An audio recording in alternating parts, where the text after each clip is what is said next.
I'd say a typical Molina outing, but it was, believe it or not, I mean, with the 1 hit and 8 strikeouts, he was actually a little bit off because he had 5 walks, which is totally uncharacteristic of him. But his stuff sure was good, as the 1 hit would attest. Just that, for whatever reason, it seemed like once an inning he'd lose his rhythm on a hitter and throw some pitches that weren't close.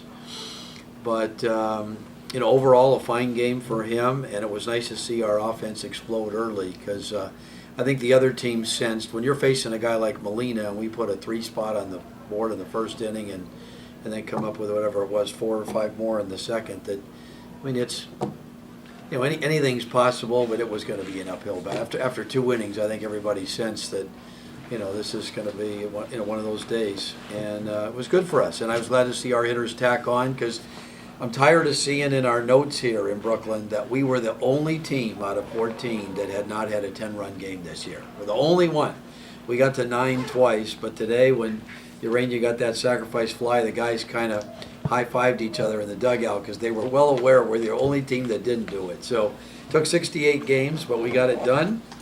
And with 8 to go, once again, we put ourselves in we're definitely in the driver's seat for this wild card, and in a way, it actually gives us a little edge over the other teams that have theoretically clinched, because the fact that we're playing meaningful games right to the end is going to, I've been on both sides of this before in my career, and I've been on teams that clinched with a month to go, and then you feel like you're just playing practice games, and then you're trying to turn it on when the playoffs come. And, on the other side of the coin where we're at, where you're playing meaningful games right to the wire, the playoffs just become an extension of that. So we got to get there first, but we sure are doing a good job putting ourselves in position to do it. And I just thought we played a real good game today. Defense and pitching and what did we get, a dozen hits or something? So it was all good.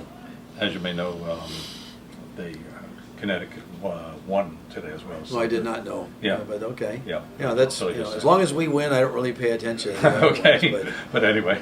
But there's 8 left, and I'd rather be where we are than where they are. So, they're chasing us. If we win, there's nothing they can do about it. Coming up with the playoffs coming up, are you saying anything or doing anything differently for your players to sort of pump them up? And No, because the players know that we got to get there first. I mean, we got our hands full because we got 5 of our 8 are with Staten Island. So although they're 3.5 back, they're still in control of their own destiny because they play us head to head. So we have to make sure we win our share of games against them.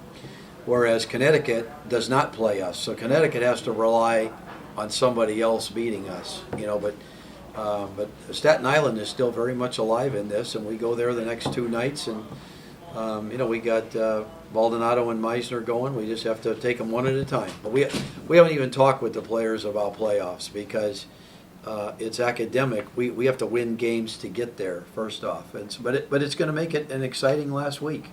It's going to be a very exciting week. You were talking before about playing meaningful games for the playoffs.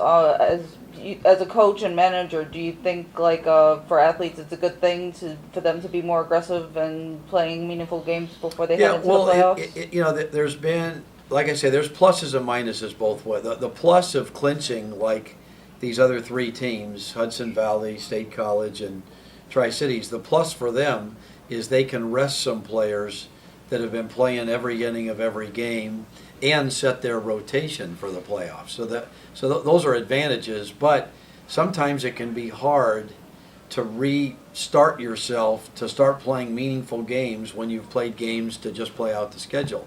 On our side of the coin, if we get there, we're going to have good momentum going in because we had to fight right to the end to get there, but we are going to be at a disadvantage that we are not going to be able to, for example, hand pick when Molina starts.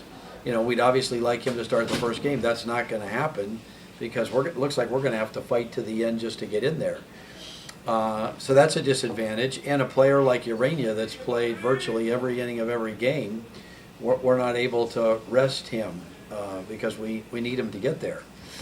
There's pluses and minuses both ways, and if we take care of business, there's still a chance that we could make it not go to the last game. You know, I'm hoping that that will be the case. It'd be nice if the last couple games we could regroup, but you know, like I say, it's in our hands. We just have to go to Staten Island tomorrow, and we got blasted when we went there last week. We got to hope that you know, we get a good game from Baldonado tomorrow, and we continue to swing the bats like we did today, and we'll see what happens.